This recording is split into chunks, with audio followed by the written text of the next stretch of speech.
दिल्ली में पकड़े गए शहजाद भट्टी के आतंकी मॉड्यूल पर बड़ा खुलासा हुआ है। हिंदुस्तान के खिलाफ आईएसआई ने पाकिस्तान के इस्लामाबाद में आतंक का कॉल सेंटर बना रखा है। याद करिए मुंबई हमले को, जब पाकिस्तान में बैठे आतंक के आकाओं का आदेश मुंबई के होटल ताज में दहशतगर्दी कर रहे आतंकियों को डायरेक्ट मिल रहा था। बस समझ लीजिए वैसा ही है ये कॉल सेंटर भी, जो हिंदुस्तान में कम उम्र के लड़कों की ऐसी आर्मी तैयार कर रहा है जो 5,000 रुपए में कुछ भी करने को तैयार है। ये स्पेशल रिपोर्ट और इनसाइड स्टोरी।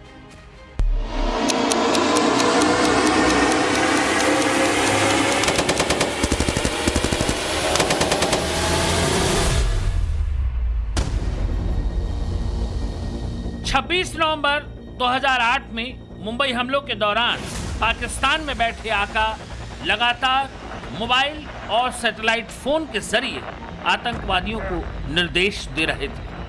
होटल ताज, ओबेरॉय ट्राइडेंट और नरीमन हाउस में छिपे आतंकियों को साजिद मीर, जकीउर रहमान लखवी और अबू जुंदाल जैसे आतंकी पाकिस्तान से कंट्रोल रूम में बैठकर हिंदी उर्दू में उन्हें गाइड कर रहे थे। अंडरवर्ल्ड डॉन दाऊद इब्राहिम भी इसमें शामिल था। तकरीबन 18 साल का लंबा वक्त हो गया। बहुत कुछ बदल गया, लेकिन पाकिस्तान नहीं बदला। उसकी फितरत नहीं बदली, उसकी साजिशें नहीं बदली, उसके इरादे, उसके मंसूबे नहीं बदले, और खास बात यह कि पाकिस्तान के अंडरवर्ल्ड की भूमिका भी नहीं बदली। तब दाऊद था, अब शहजाद भट्टी का नाम चल रहा है। शहजाद भट्टी के आतंकी मॉड्यूल पर दिल्ली के स्पेशल सेल ने बड़ा खुलासा किया है। खुलासा ये कि पाकिस्तान के इस्लामाबाद में आईएसआई ने आतंक का कॉल सेंटर बनाया है। इसी कॉल सेंटर के जरिए देश और दिल्ली को दहलाने की साजिश हो रही है। कॉल सेंटर में बैठे हैंडलर और आईएसआई के लोग भारत के भटके हुए युवाओं से इसी कॉल सेंटर से संपर्क कर रहे हैं और सोशल मीडिया ऐप के जरिए तबाही के बड़े प्लान बना रहे हैं। दिल्ली पुलिस की स्पेशल सेल ने इस आतंकी मॉड्यूल का पर्दाफाश करते हुए 5 संदिग्धों को गिरफ्तार किया है। पुलिस की जांच में सामने आया कि आरोपी पाकिस्तान में बैठे आईएसआई हैंडलर शहजाद भट्टी के इशारों पर काम कर रहे थे। इनका मकसद दिल्ली और आसपास के राज्यों में पुलिसकर्मियों को निशाना बनाना, पाकिस्तान समर्थित मटेरियल का प्रचार करना, युवाओं को आतंकी गतिविधियों में शामिल करना था। स्पेशल सेल ने जिन आरोपियों को गिरफ्तार किया है उनकी पहचान सोहेल, सोनू मीणा, सचिन कुमार मीणा, मोहम्मद कैफ और मोहम्मद रिहान के तौर पर हुई है। गिरफ्तारी के दौरान पुलिस को इनके कब्जे से 5 अवैध पिस्तौल, 10 जिंदा कारतूस, शहजाद भट्टी के नेटवर्क से जुड़े आबिद जट के पोस्टर और पुलिसकर्मियों की रेकी के साथ साथ धमकी से जुड़े कई वीडियो मिले। जांच में खुलासा हुआ है कि आरोपी दिल्ली एनसीआर में कथित आतंकी संगठन तहरीक तालिबान हिंदुस्तान टीटीएच के नाम की पेंटिंग और ग्राफिटी दीवारों पर बनाकर उसकी वीडियो पाकिस्तान भेजते थे, जिसके बदले इन्हें अच्छा खासा पैसा मिलता था। पुलिस ने खुलासा किया है कि हाल ही में पंजाब के अमृतसर जिले के मजीठिया में एक एएसआई की हत्या की जिम्मेदारी भी इसी संगठन ने ली थी। गिरफ्तार आरोपी में जो सोहेल है वो हरियाणा के फरीदाबाद का रहने वाला है।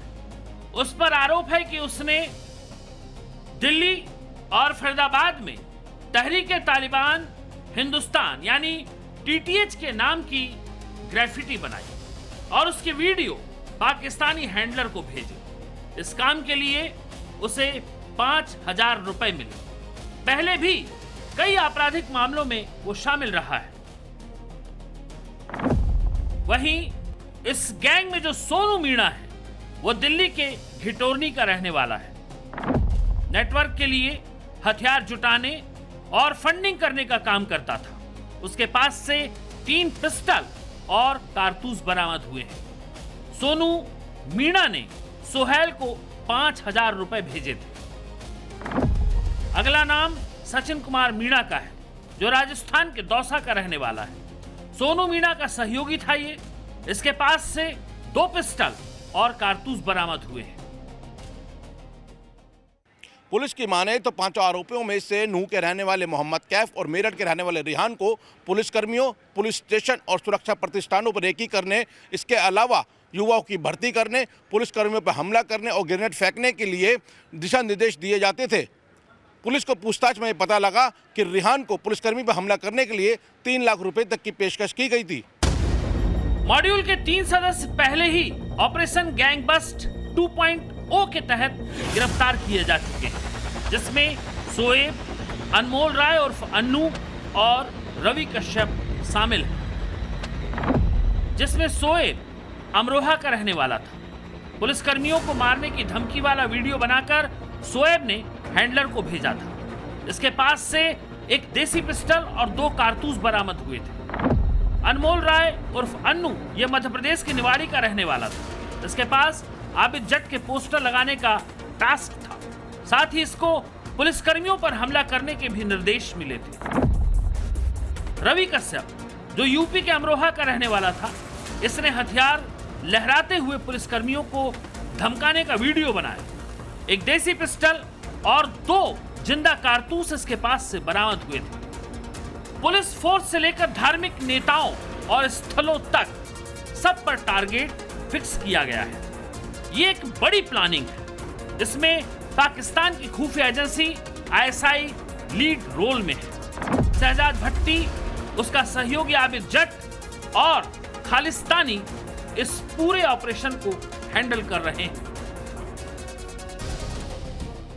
सूत्रों के मुताबिक ISI के निर्देश पर भट्टी और खालिस्तानियों ने भारत में फुट सोल्जर बनाए हैं। इस साजिश के तहत भारत में कम उम्र के लड़के आतंकियों के रडार पर हैं। 17 से 25 साल की उम्र के लड़कों पर इन आतंकियों की पैनी नजर है, खासकर उन लड़कों पर जिनका गैर आपराधिक रिकॉर्ड है, क्योंकि ऐसे लड़कों पर किसी को जल्दी शक नहीं होता।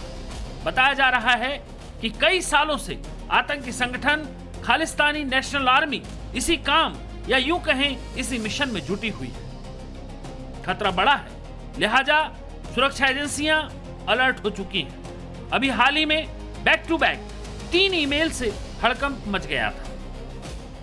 जानकारी के मुताबिक 4 जून को पहला धमकी भरा ईमेल आया था, जिसमें पंचकुला शहर के मेयर कार्यालय को उड़ाने की धमकी दी गई थी। साथ ही पंजाब, अंबाला, दिल्ली मार्ग पर यात्रा न करने की चेतावनी भी दी गई थी।